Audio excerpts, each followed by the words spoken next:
So we can start off this session presented by My City Links. It's a very special session which we are going to discuss about cyber security and awareness for citizens. So we are calling it the Cyber Secure Links, because cyber security links everybody right now, especially this COVID situation. We have realized that it's very important when we get into our entertainment, when we get into our sources of information through our online spaces, online mediums. It's very important that we, in fact, transactions financially also.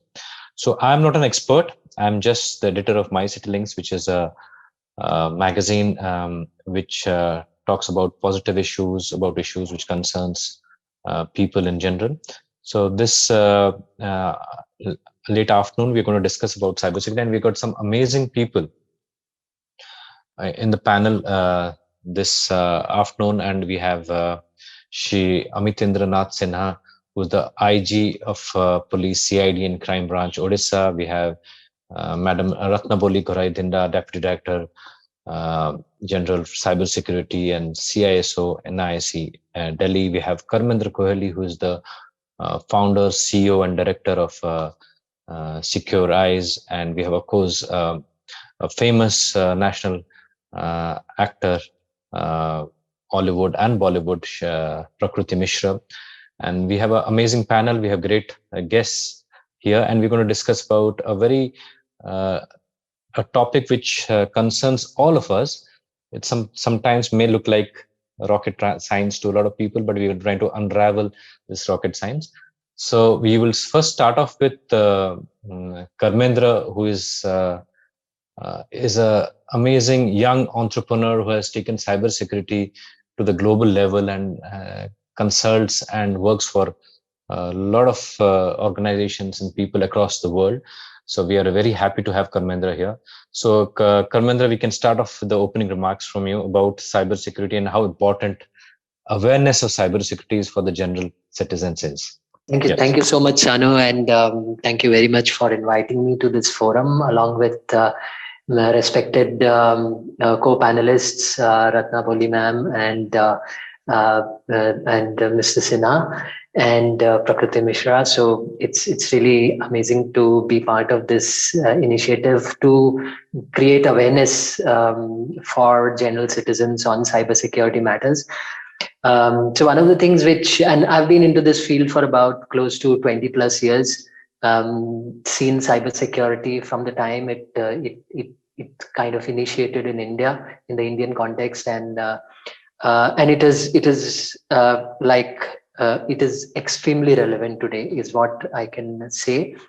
One of the things which always comes to my mind is, when we talk about importance of cybersecurity and its context today, it's almost like, if one stays or one is living in a village where there's huge amount of trust and people even do not lock their doors, and that's how the society runs there. And then when such a person comes to a city or a capital, then the kind of threats that the individual faces is completely different from what they would face in the village, where the trust is much higher. And this is what is happening when we talk about cyberspace. Earlier people were used to the physical world and the threats of the physical world, but when they move to the cyber world, the same kind of trust does not work here, because the kind of threats, the kind of hidden enemies which are there in the cyber world are completely different from what we see in the physical world. And the techniques and the methodologies that cyber criminals, also called as hackers, use to defraud citizens is amazingly simple, but the impacts are much higher. So it's all about awareness, and the moment an individual or the citizen, or what we call as the netizen, is aware about what are the cybercrime issues, then they are they've crossed the first barrier in securing themselves and their near and dear ones from a cybersecurity perspective. And hence, one of the things that's extremely important is to understand the various terminologies, the various context of cyber and cybersecurity and cybercrime in this whole new digital age. With that, I think one of the things which I would like to say is that today all of us are connected to the digital world through various devices. And the way we connect to the digital world, to businesses, is becoming faster, cheaper, and better by the day. Which means, as general citizens, our ability to use technology has become very simple, and our ability to connect to the internet is also very simple. But the problem is not that we are connected to the internet through our devices.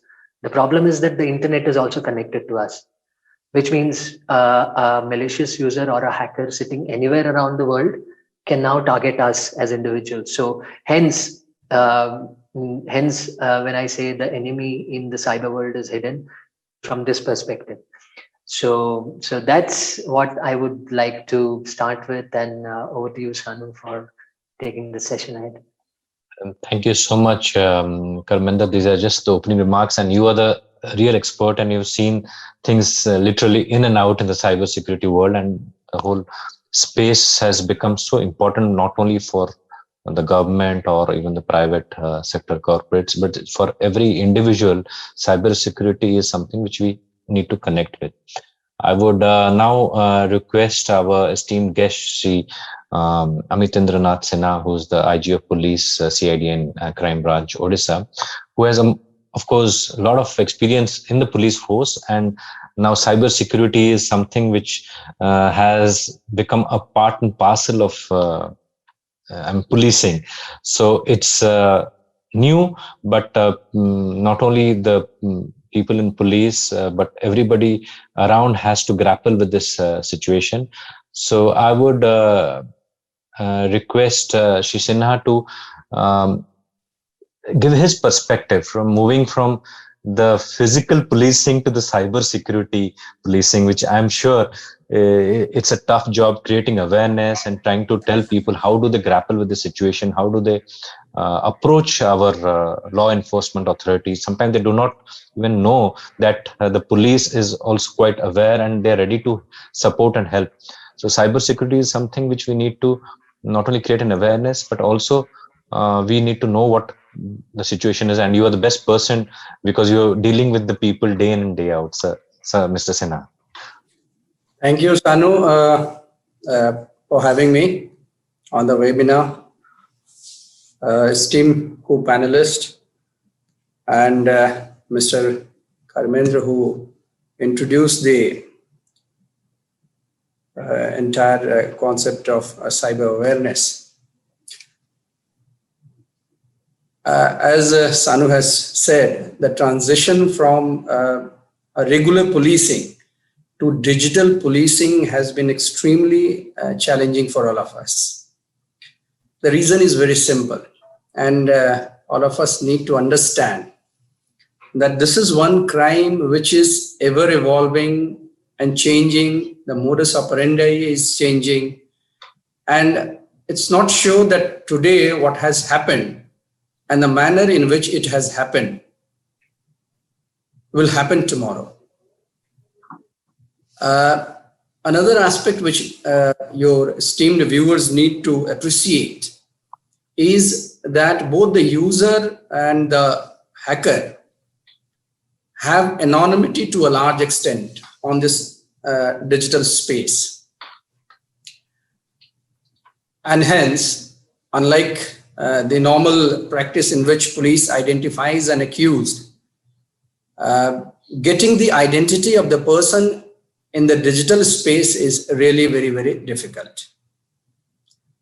Another aspect which I would like your viewers to appreciate is that, for instance, a police station has a physical limitation, a boundary. and all the offenses that take place within that boundary becomes the responsibility of that police station. Now, cybercrime is a different type of crime which does not limit itself to any jurisdictional boundary. So, if I can put it simply, the offender who might be offending you in Bhubaneswar, he might be based in California. So, jurisdiction is not an issue, or maybe in Jamtara of Jharkhand district, Jharkhand state. So, this is the kind of offense which does not limit itself to jurisdictional boundaries, and hence, by virtue of their mindset, policemen face a lot of challenges because they are dealing with a criminal who does not accept the limitations of the boundary. Another aspect which needs to be understood, because what happens in practical reality, we get a lot of complaints where people express their disappointment when the police is not able to detect the case, especially cybercrime. And friends, I would like to tell you that in most of the cases, especially relating to offenses relating to social media like Facebook, Twitter, and others, most of the servers are based beyond the boundaries of our country itself. And hence, getting that information, the IP address and other aspects of the offenses which are required in order to detect that case becomes a very long, drawn and legal process. In many cases, the concerned jurisdictional authorities have asked us to move through the Ministry of External Affairs there are a lot of processes involved wherein you have to go through your Ministry of External Affairs to other countries to get those information. So my whole purpose of telling you is to sensitize your viewers the challenges which are involved in detecting a cybercrime. So I would like to tell your viewers that the adage that prevention is better than cure, that is so true in cybercrime offenses. Getting a detection is really becoming a challenge day by day. Coupled with these legal and jurisdictional challenges, the lack of capacity on the part of the police in general is so obvious. And we are in the process, we in the Odisha police, we are in the process of augmenting our capabilities. But as you know, that these things take time. And it's as Karmendra has said, he's already there in this field for last 20 years. And we are the new entrants. So it will take some time for us to understand the complexities. But yes, surely we are gradually moving in that direction. Having said so, I will take this opportunity to reaffirm that adage that prevention is better than cure. So let's all of us be aware and try to not to commit those small errors which are giving a huge opportunity to hackers to take us for a ride. Thank you, Sanu. Over to you. Thank you so much, Shri Sena. And I know it's so difficult and challenging to grapple with this new situation of cyber security, and policing has always been a situation like now we realize that you have a situation where you need to, answer to some questions and for the government.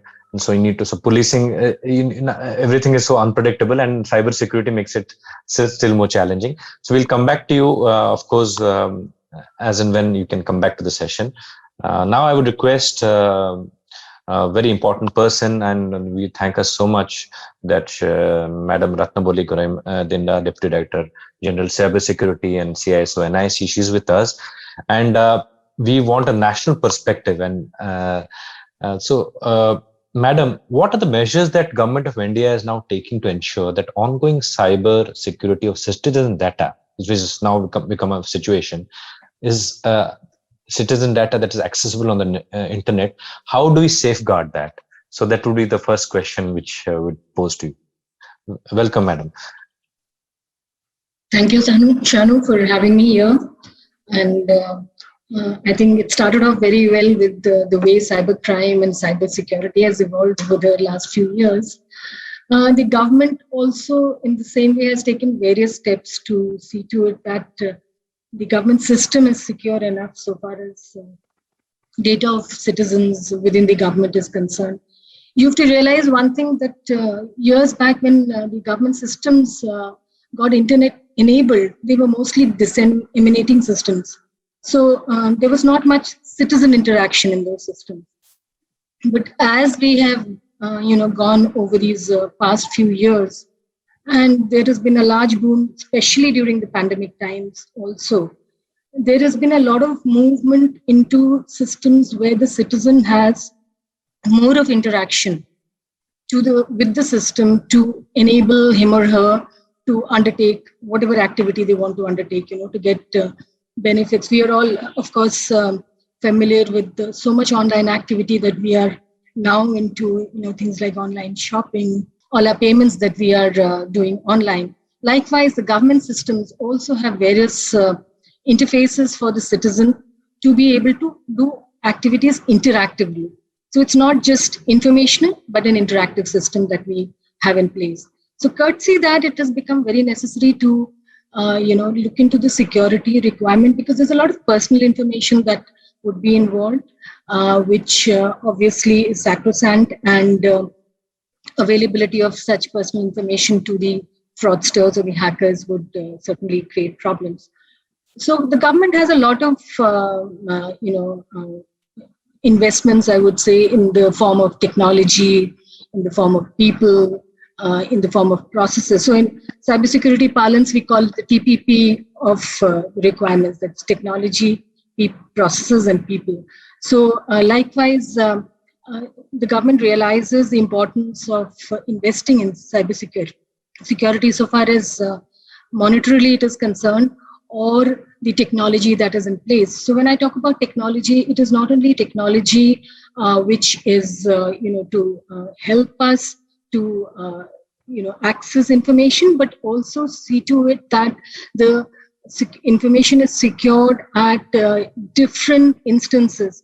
So if I come into the technical part of it, we have deployments which are what we call layered deployments. See, if you look at your own house, let's say, if there is an attack into the house for a cause of theft, let's say, what would the thief do? He would first try to open the external gate, and then come, once he's able to get into the external gate, he would come into the internal gate, and then into a room, and so on and so forth, till he reaches the particular item that he is concerned about. Similarly, in the cyber world also, or in the protection of the cyber world also, we do a similar thing. We provide technology in such a way, in such a layered fashion, that if the attacker does try to attack, it has many adversaries along the path, so that it is more and more difficult for the attacker to actually get into the information that he's looking for.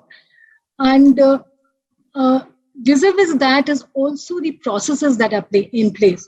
I was, I think, very recently listening to a TED talk which said that the crimes that happen is 9% on technology issues, but 91% on issues of people. So the processes and the people become very, very important in this.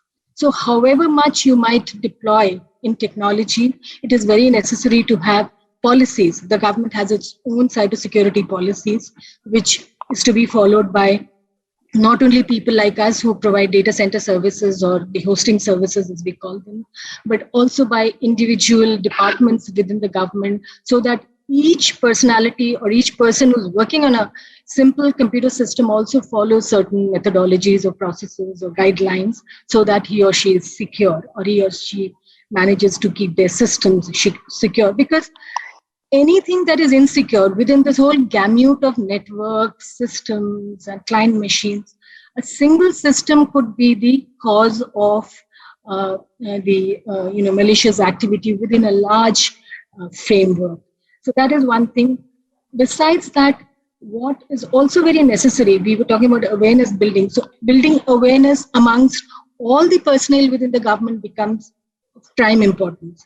So it is not only the technical people, of course they would be aware and they would need to be upskilled, but it is also very important that each and every person, I'll just give you a small example which has happened to see the times that we are facing since April 2020. The government has its administrative process of pushing files or writing files. A lot of the movement had already moved towards e-filing, but I think that it was a slow process which was happening.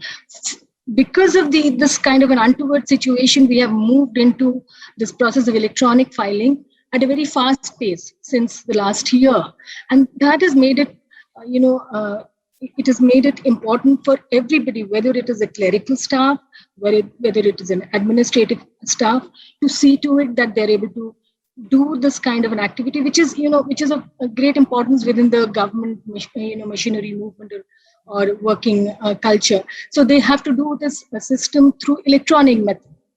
So you can imagine that to be able to do this e-filing or the electronic filing in a secure manner, the requirement to build awareness amongst all of them is again a massive exercise, because government is not a small body. It comprises of numerous amounts of people. So it is the technology, processes, and people. Besides which, I would like to mention that because we are talking about cybersecurity, and Mr. Sinha mentioned about the boundaryless world that we have in the cyber world. So there are two things that also go with preserving cybersecurity or providing cybersecurity. One is to provide the protection and also look into how good our protection is. So like we have financial audits, and Karmendra is a major part of it. We do our assessments and audits in a continuous manner. So there are internal audits, there are third-party audits, and that helps us to assess what is our posture so far as cybersecurity is concerned and take necessary steps. Likewise, vis-a-vis that is also important to continuously do a monitoring of what is happening around our cyber resources. So that monitoring, again, because as was mentioned, it's a boundaryless world, it's very difficult sometimes to detect who exactly is the adversary, because we go by not house addresses or people's phone numbers, but in the cyber world, it's the IP number, which is the location of a person. And you will find that the hackers or the adversaries are very smart at evading their recognition and evading their identity and changing these identities from time to time. So this continuous monitoring about what is happening around our cyber resources and being able to stop that, block such activities, also becomes very, very important. So these are certain steps that we take, but I would at the end like to emphasize that the people part of it is very, very important, whether it's the citizen or it is the person who's handling these systems. So building awareness and upskilling them in all these means is of great importance. Thank you. Thank you so much, Madam. The fact that the kind of analogy which you use about the physical crime of opening a gate, getting into the house, this actually holds good in the cyber world also. So if we keep ourselves secure and are aware, I think it helps the policing systems much better. So awareness is also very important. And we'll come back to you again, Madam, with, of course, when we're talking about hacking, we'll come back to Karmendra about what ethical hacking is. Everybody's interested about this and how young people who are into IT can actually contribute in a positive way to help cybersecurity. But we have a celebrity with us, Prakriti, and she has been part of the film music scenario across the country, and she is not only about being a celebrity, she understands technology and she has been working with it. So Prakriti, your perspective as an individual, you have been into different social media and you've been very, very active. So you must have faced some kind of cyber stalking. You must have faced some, I'm sure, hacking or whatever, and your friends also. So what's your perspective and what has made you, what is your, see, everybody is a celebrity now on social media, even if they're not otherwise. So whether you are in a dancer, a singer. It's nice. Everybody gets into that because they get immediate recognition when they're in social media. So what's your perspective that how do people, and what's your experience, and how do people take care of these situations? Because day in, day out, when you're on social media, you face these issues. Thank you so much, Sanubhai, for having me in the panel, and good evening to everybody, those who are in the panel. This is a very interesting, and I was really, looking forward for something to discuss on cyber crime, cyber bullying and everything, because what happens in a day-to-day life for me as an actor, as a performer, I have to maintain a social media account. I have to maintain it very nicely. And what happens is that we get a lot of a lot of judgments and a lot of fake IDs coming randomly to your profile, and writing anything they want to. So all of these things definitely have a very strong impact. Not for me, not to me, because I know that this is how it works. This is how people create fake accounts. This is how people hack other people's account. But for general people, or people those who are actually trying to come out on public and showcase their talent, they are being very badly bullied, which I really don't like personally. And I always take a stand that no matter what, don't let these fake profiles hamper your mental peace, because what happens is that nowadays we are very much concerned about how much likes we got, how much dislikes we got, how much comments we have. So all these things also encourage a lot of people to create fake accounts and to start, doing, really poking your mental space and head. So also what happened recently, there was this mail that we all actors and actresses used to get, especially in Odisha I am talking about. So a lot of colleagues of mine, they got this account mails that, you give us this much of amount, we'll make your account official. We'll give you a blue tick. So on for that matter, all of my other colleagues, some of them, they understood that it might be fake, and some of them, what they did, they actually gave their ID passwords like fools. So the next day, their account was hacked and every data was gone. Then they called me, and then I had to guide them, because I was like, do not do this. Instagram doesn't mail to Instagram doesn't do personal mailing to accounts that we're going to give you a blue tick. It doesn't work like that. So the basic thing that I really want people to have is the basic knowledge about cybercrime, about cyberbullying, and about things that can be handled on a personal level. Because we have so many hackers out there, those who want to take accounts, those who want to sell accounts. There are so many things happening on social media. So it is very important for me, and it is very important for other youngsters to understand that just be very careful before securing your passwords. And we all have to maintain a social life. Social media accounts are very important. It has become a part of my job as well, where I earn my kind of bread and butter from social media, from Instagram, Facebook. So yeah, we'll have to keep on posting pictures and keep on sharing things, but it is also very important at the same time to secure my accounts. So I have a team who handles my account, so I'm a little on a safer side, just mentally, but not everybody has an access to do that. So I would highly recommend everybody, those who are those who have already faced this entire situation of hacking and commenting, taking comments and everything, just to secure your accounts. And please just don't take all these bullying so seriously. This is just somebody sitting on somewhere, taking out their frustration or taking out their things on your profile. So I think it is very important to understand what exactly needs to be done in this case. Thank you so much, Prakriti. That's a very nice perspective, not only for celebrities like you, but for the general public. Everybody faces this, and it's not about being only cyber smart. It's also about being emotionally smart. So there is a maturity which is required. I'll come back to Karmendra again. One is Karmendra. Yes, everybody is into young people have to be on social media, or they think they have to be. Whether they are a celebrity or whatever, but it's the way they connect with other people. So one is being smart, cyber smart, and doing your own thing. The other thing is, can we get smarter people to be part of this cybersecurity awareness campaigns or being into IT? So what is your perspective on the careers in cybersecurity? Because this is such a huge space. So I would ask your perspective, since you are into this field for so long. Before cybersecurity even happened, you were there. One thing which comes out, and before I move on to the topic of careers in cybersecurity and what youngsters can do to add to cybersecurity or a secure cyberspace, I think one thing which Prakriti mentioned was about being really aware and careful in the social media. So there's an interesting terminology which many people know of, maybe many don't.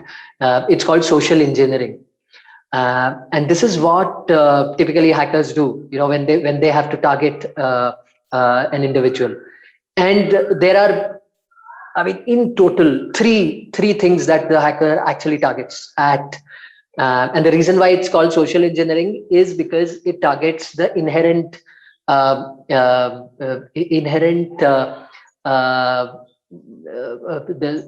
feelings of trust, greed, and fear of individuals, and that's why it's called social engineering. It's a way by which digital hackers or digital attackers try to target individuals by taking advantage of these three basic feelings. And we've seen in the past that we would receive an email from a very generous gentleman saying that I've got 20 million pounds with me, and I would want to share it with you if you were to help me to take out this $20 million. And this is an absolute Ponzi scheme. This used to happen earlier in physical world, where people would come out with Ponzi schemes, and others would get trapped by that. And the kind of such schemes on the internet is now unlimited. You think of something and there's a scheme out there. In the recent past, people have created websites to announce results of popular examinations, and all fake. Whereas the government would say they would launch a website, there would be hackers who would already launch websites and publicize it, saying that results can be seen here. But the trick there is, the moment you visit that website, your system gets compromised. And there are sophisticated attacks today which are called zero-click attacks. With the zero-click attacks, the user doesn't need to do anything. They just need to visit the website, and then their system is compromised. So those are the kinds of things that's happening on the internet. So coming back to this, like Prakriti mentioned, if there is an offer which is too good to be true, if there is somebody asking for a username password, somebody creating a scenario and asking you for some personal details, representing a certain forum, a certain website, a certain organization, the bottom line is, don't share your information unless you are absolutely sure. And the only way you can be absolutely sure is that you cross-check it through offline means. Call the contact, check with the website owner, check with the organization. And these days, I'm sure Mr. Sinha would be able to give us more insights. Financial frauds using very interesting Ponzi schemes on credit cards, debit cards, bank accounts are very prevalent. In fact, we as an organization keep receiving such issues every now and then. Only last week, I received a call from somebody I know, and one of his colleagues lost 80,000 from his bank account by doing nothing. And when we did a little bit of forensic analysis, we found that the person had actually his bank application and another, I would say, unknown application, which was merely to get more credit card points in the same phone, and the hackers could gain the data of his banking application through this other application because he had given all privileges to that application. So those are the things that are happening today on the internet. And terminology wise, and Ratna ma'am would also agree, there are like 1,000 terms that we can define these various kinds of attacks on the internet. Like Sanu, you also reiterated, the bottom line is awareness, at least for citizens. And when Ratna ma'am is saying that there are layers of security, that is what organizations do and can afford to do and are required to do. But what about individuals? Do we have layers? We just have a phone, right? And the phone has all our assets, all the money in there, all the usernames, passwords in there. Where are the layers? There is no layer. We are connected to the internet. Internet is connected to us. One simple site, one simple application we download, one unknown website, malicious website we visit, and we are opening doors to our entire asset, which is a phone or a laptop or a tab, whatever we may call it. So hence, it is equally important for end users, the citizens, to understand that the security is also in their hands. It's not only about the bank, the organization, the government, but what they have to do as sincere or cyber aware netizens. Now coming to the other point which you mentioned about careers in cybersecurity, there is an amazing amount of career opportunities in cybersecurity, and this is one field where it is encouraged that if you have the knack, you don't need a degree. If you have the knack, because hackers out there do not have degrees, and let's be very clear about it. A hacker who is targeting to compromise a bank or an organization, institution, does only need motivation and skills. That's all they need. And similarly, if one has motivation and an ability to learn and pick up skills, they can be cybersecurity experts. Yes, they need to understand what are the paths, the career paths to actually gain this skill. And there are multitude of formal as well as certification courses out there. Now, we as Securize, we have our own Securize Cybersecurity Academy. We also run such courses. And for some courses, obviously, there are certain minimum educational qualification requirements. For others, it is not. One of the things that I have also experienced in the past when we hire people, earlier, if I say earlier means about 15 years back, we used to hire people and the prerequisite was you need to have such and such degree, you need to have engineering, you should have so many subjects, etc. But today, we are not stringent about it. If somebody has experience, has the intent, has the motivation, has the technical strength, they are in. They are in. The only thing that we need to understand is, like any other thing, like any other skill, and especially technical skill, and even a skill like a martial art, has both sides. Similarly, and it's especially true for the cybersecurity skills. It's a double-edged sword. With this skill, one can become a hacker or one can become a security expert. And a security expert needs to know hacking, because without knowing hacking, you can't be a security expert. Like without knowing how to shoot, one cannot become an army man or a police officer, but it's only about which side you are in.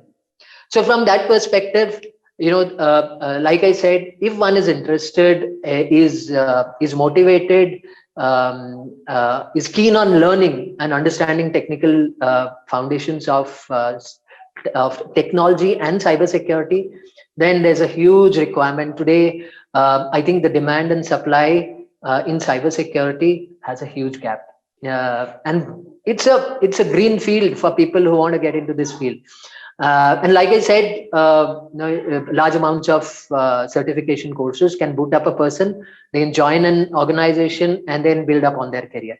That's how it is, and I see it increases the difficulty for Mr. Sinha's department, because today the skills that can be acquired today online, you go to a website like, an app like YouTube, a website like YouTube.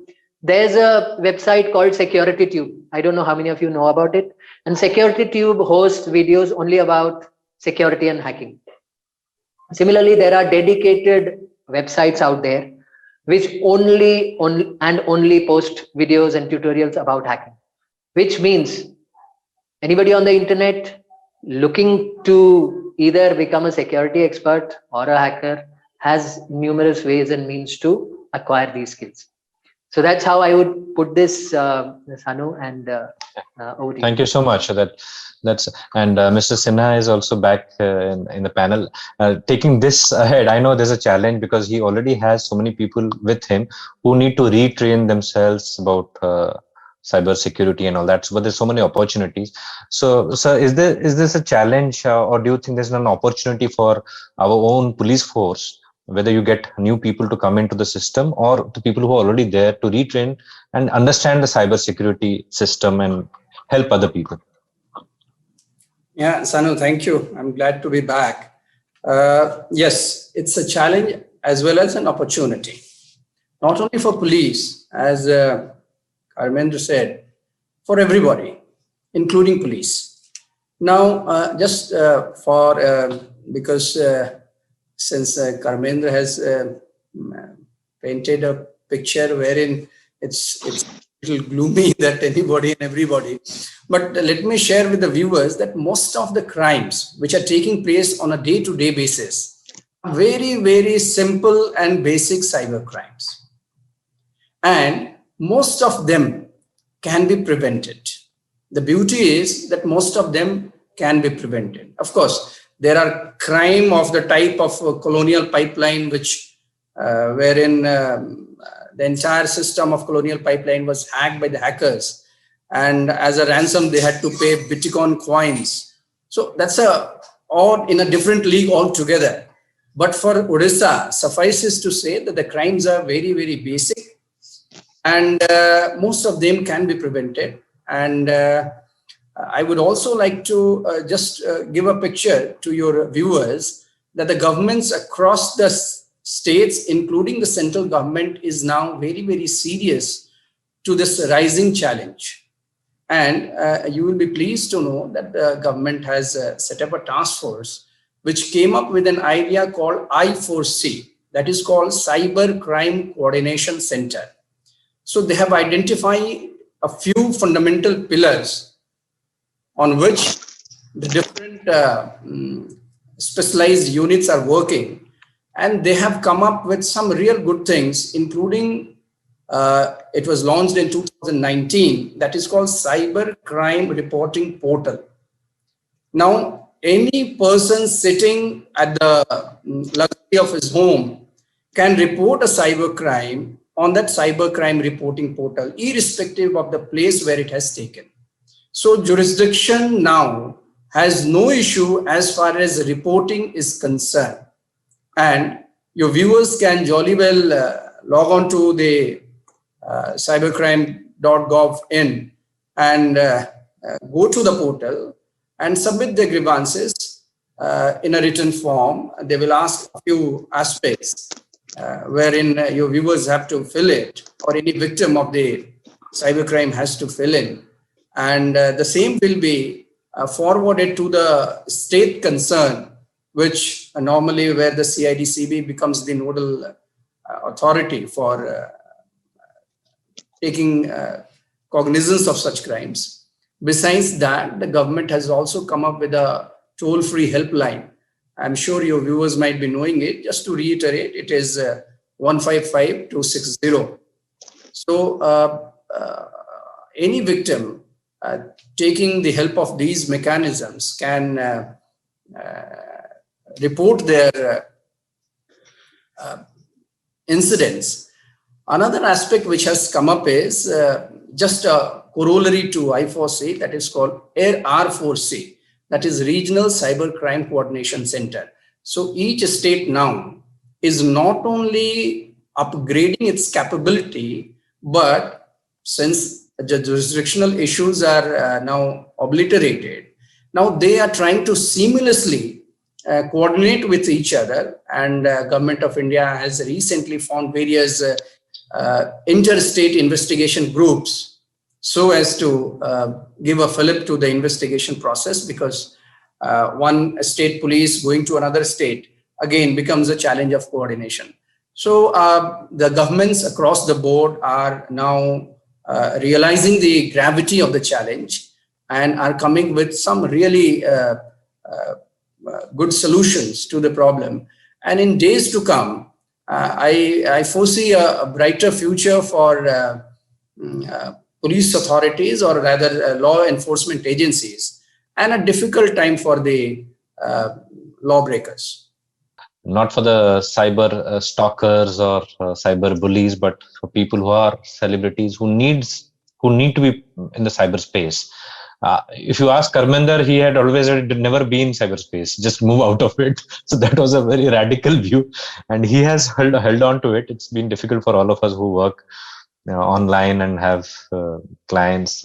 So Prakriti, just a message, since we are also live on Facebook and we're going to edit this, because this particular discussion is also part of an awareness campaign which you want to do it for everybody. So what is your message to your fans, to your colleagues in the celebrity world or in the entertainment world, and what would you advise with your personal experience? All I would like to say to everyone, and as Karmendra sir said about being, emotionally smart, not just cyber smart. So it is very, very important to understand how we have to take care of the social media life that we are living in, because everybody today wants to be an actor, wants to be a dancer, or those people, those who are interested in entertainment business. It is very, very important to maintain your mental peace, because apart from that entire social media world, people are getting very, even with myself, I have personal experience, it gets a little bit merged,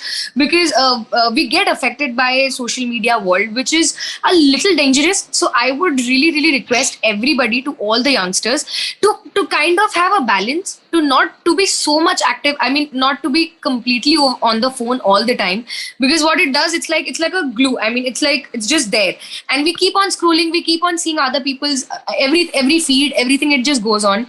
So this cyberbullying, this hacking, everything will continue. I mean, as much as everybody, I mean, the Maratna ma'am, Karmendra sir, and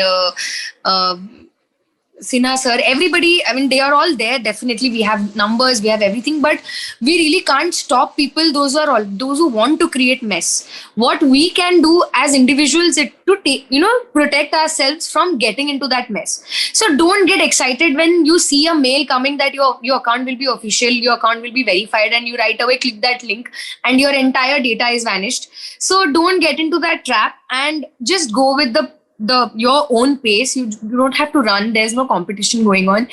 It's all in the head, what I feel. And to all my colleagues as well, please do not click on random links and don't get yourself into trouble. So a healthy social life is actually a very good idea. We can actually maintain it, and it is possible. I try as much as I can. And it really gives a lot of happiness to me in my daily life, because I'm kind of dividing it into my social media world is different, and I also have a personal life. So that differentiation is very, very important to avoid that social media mess. So I would just request everybody to be a little smarter when you click on or any link, or when you open any site, or when you download any app. That's all. Thanks so much, Prakriti. Thanks for being here. Thank you so much for having me. And for your message. Before we go for the closing remarks again for Karmendra, because he connects with everybody, I would request Ratnamuli madam, because she understands the whole scenario across the country and she has worked with so many stakeholders. Holistically, we know cybersecurity is something which connects to us personally and institutionally. So how do you think that every stakeholder, including media is also not very, very active about cybersecurity? That's very unfortunate. And media itself can be hit by cyber crimes. So how do you think all stakeholders should get together? It's not about just the police. It's not just about a cybersecurity company like Karmendra's or the government authorities like NIC like yours, or media like us. It's everybody who has to get into it. So how do you think everybody can get together and make this? Because cybersecurity is going to be the issue other than climate change, which is going to affect mankind. That's a tough question. But before I go on to that question, I just want to add a point on the career prospects that you were talking about. Yeah. Because I understand that ethical hacking is, and becoming, protecting like that is the glamour of cybersecurity. But other than that, there are many other parts of cybersecurity which youngsters would be, really can look forward to. I mean, there are like for instance, the various devices that we have. There are requirements to learn how to operate each device, understand and configure them. This requires knowledge base at all levels. So one could be just operating it, one could be administering it, or one could be, using it for actually a monitoring purpose. And again, Karmendra mentioned the certification courses. There are various courses like that. So cybersecurity is not only ethical hacking, but there are various aspects of it which one can look into. It's a very bright field, so I just wanted to add that. Your question, I think it's a very tough question because even within the government, there is a lot of initiative. But having been here for so many years, I do find that many a times we tend to sort of duplicate efforts because there are different bodies trying to, for instance, if there's a certain crime that is, let's say, on an asset within our data center, and we would be notified the same by many agencies who would want to be investigating it. Somewhere down the line, there are models and initiatives into organizing, working together. And I think the best way to look into it would be through a sort of a public-private partnership, which would bring in various forums together. We have, I guess some of you would be aware of an organization called CERTIN, which is the Computer Emergency Response team of the country. And there are CERTs in various sectors also, like the power sector would have its CERT. So it is organized at a central level, but also disseminated to individual levels. Likewise, every financial institutions would have these kind of smaller CERTs. So I'm sure the media can also have a cert of its own and interact with. In fact, CERTIN is supposed to be interacting both, not only with the government, but also with the private industries and the private world. So it's a question of being able to disseminate information quickly about these kind of incidents happening, so that everybody is precautious and is able to take steps to actually fight them quickly. And that has to certainly be aimed at centrally, but the dissemination has to be through various sub-units that would be existing in each body. I think it depends a lot on how well each little organization's management thinks cybersecurity is important. I mean, today, if you look at it, even schools are looking at cybersecurity courses, not only for their students, but for their teachers, for their managements also, because it's become so very important to see that people are safe from these things. And having heard all about this cyberbullying and incidents like that, it's a very it's omnipresent everywhere. So I think it's a working together of people that would bring about. And so far as media is concerned, I also strongly feel that the media has a huge role, because it's through the media that most people get to know, besides the social media, of course. And social media and media are sort of hand in hand now. So they have a very important role, because especially, things like fake news moving around, getting people to know that certain news is fake is where media comes into play. So I think media should have a very, very positive role, rather than have a, try to sort of just scare people, which is what happens many a times. So that's my take. Thank you so much, Ratnamali madam, about the whole perspective. It was so nice to have you. I mean, it's a personal thing which you've seen also now we are on Zoom now, Yes. and so many kids take these Zoom classes, and we have seen people getting into Zoom classes, infiltrating and bullying people and abusing. So this is a new thing which people would have never thought of, and even school students, parents don't know how to handle this. So other than the whole big picture of cyber security, there are very small things which people also need to know. We are all grappling with the situation, like the COVID itself. So just sorry, I'm interrupting, but when you talk about Zoom, like it was probably a very little thing which people didn't know initially. You could restrict the access to your meeting. And when initially people started using Zoom or any other means of doing these online meetings or classes, these kind of things were much more prevalent. But after a year now, I think you hear less about them, because the teachers, everybody else has become. So again, it depends. It's the same question of building the awareness all around. Absolutely. So And the it. technology. I mean, you'd be amazed to know. Sorry, you'd be amazed to see that how much of, I think Mr. Sinha mentioned that crimes are mainly simple. There are very few crimes which are really, extensive. You'd be amazed to know how much of crimes happen, or how much of any kind of intrusions happen, because the password is the weak thing. I mean, till date, we've been talking about it for so many years, but we tend to have numeric passwords, a password which is named after a pet. And that is one thing which everybody can very quickly take care of. So it is true. The simplest thing gets, accessed more or hacked more. So that is the probably one take on it. Yeah, I know there are simple solutions for difficult problems, difficult solutions for simple problems. Absolutely. But this is something which we need to really grapple with, because here to stay, cyber. We are all in the cyber space. We can't do without it. Thank you so much, Karmender.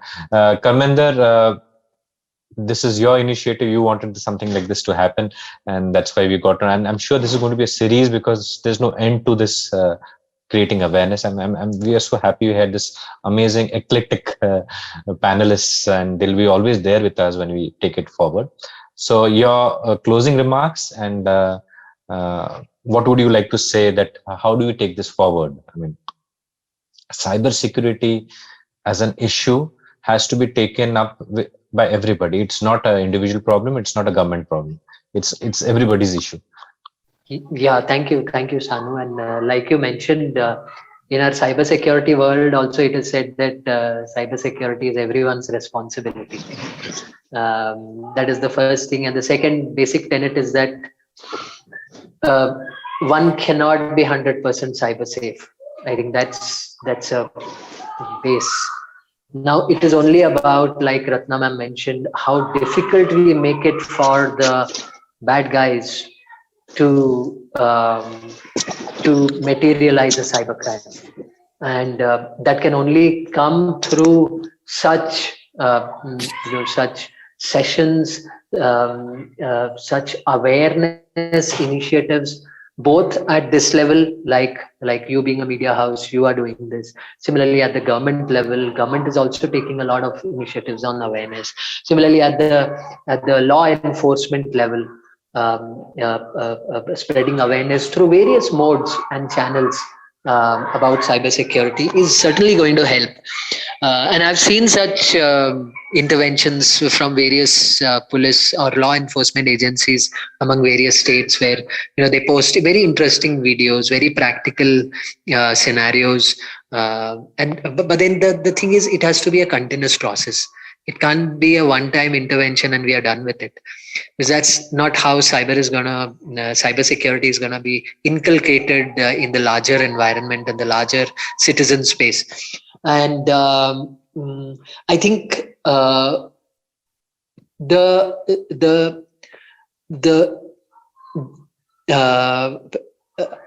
habit that individuals need to have is that while we can assume that somebody is securing our data, our account, our password on their servers, we need to also understand that it is a huge responsibility on us also. And that's where I see many individuals miss on.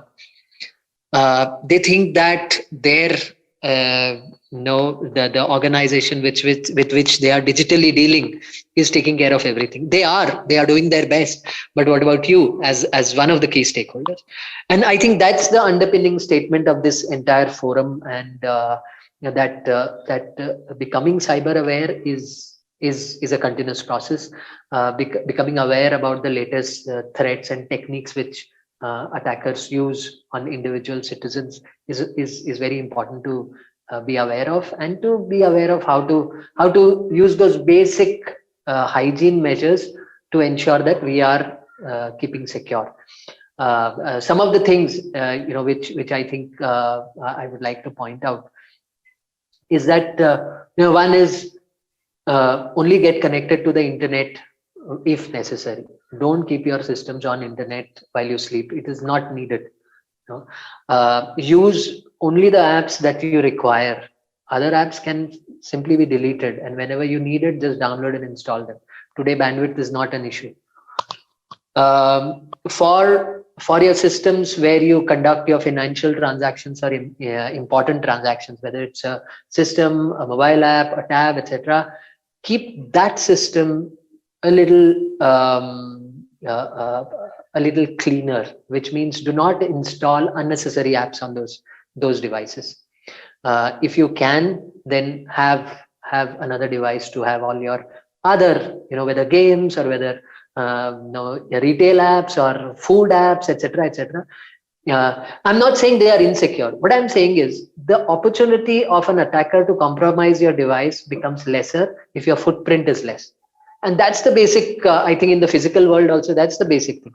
You can't go around flaunting your gold chain in a busy market when you know that there are thieves roaming around.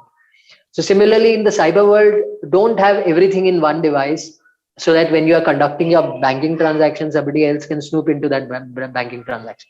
So keeping the footprint low, having softwares like antivirus, anti-malware, all installed on the systems, upgrade or update your systems continuously. It's very important, and especially for end users, mobile phones, tab systems, we need to keep them updated, because the updates are released by software organizations or mobile phone companies because they have detected an issue and then they want to fix that through this update. So keep that as a continuous process. And the other thing is, be aware that anything that is too good to be true is actually fake or a fraudulent scheme. So hence, do not take action on any mail which comes in, any SMS which comes in, any WhatsApp which comes in, because these are all schemes basically. And I keep receiving at least once in a month calls where they say that we will give you an add-on card which will have 25% discount on all your transactions. No credit card company works with 25% profit margin. I think let's be clear in our head. So all those schemes, and we need to be smart. We need to be smart enough. Do not visit websites or portals which are not popular, or do not visit them from the device where you are actually keeping your most important applications. That's how I would put it, because I can't say don't visit sites, because different people have different hobbies or pastimes. So they can choose to do what they want, but then keep that device separate.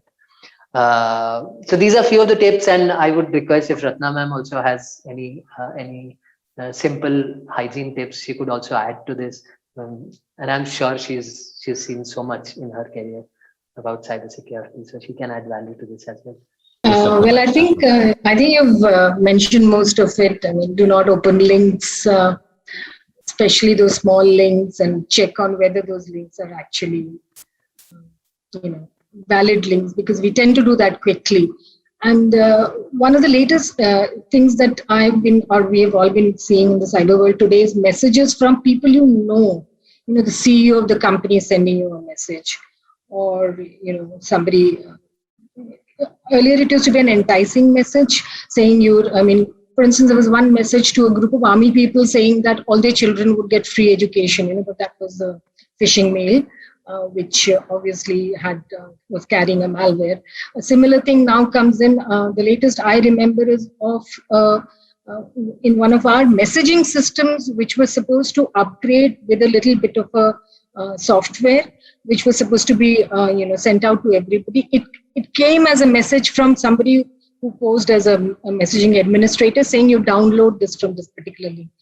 Those are difficult to handle because you would obviously take them as absolutely official, proper messages. So it's very necessary to carefully look at who's actually sending. It could be somebody known to you, but you have to realize whether it is that right person who's sending it. So that is one thing. Otherwise, I think, Karmendra, you've mentioned quite a few passwords, as I said. I always say that try and use passphrases if possible, rather than use passwords, because they are more easy to remember. If there's a context, you have a sentence and you can remember that. Also, we all tend, and even I do that, tend to use one single password across n number of systems, which is, I think, a very wrong thing to do, because you compromise many systems if one gets, for some reason, hacked. And being alert, that is most important, because we are caught off. I mean, there was mention of social engineering by Karmendra. I mean, we're really caught off guard, and people can just walk up to you and also ask you something. Somebody somebody who probably you trust to some extent might say, okay, what is the entry into this particular system I need to look into? And you won't even realize you're doing it. So those kind of things are very important. Just keep it to yourself. And since you were talking about the media, I do see a lot of advertisements of the same sort, which talk about not sharing and all that kind of thing. So it's good to see that this awareness is building. Thank you. Absolutely. Thank you so much, Ratnam Madam.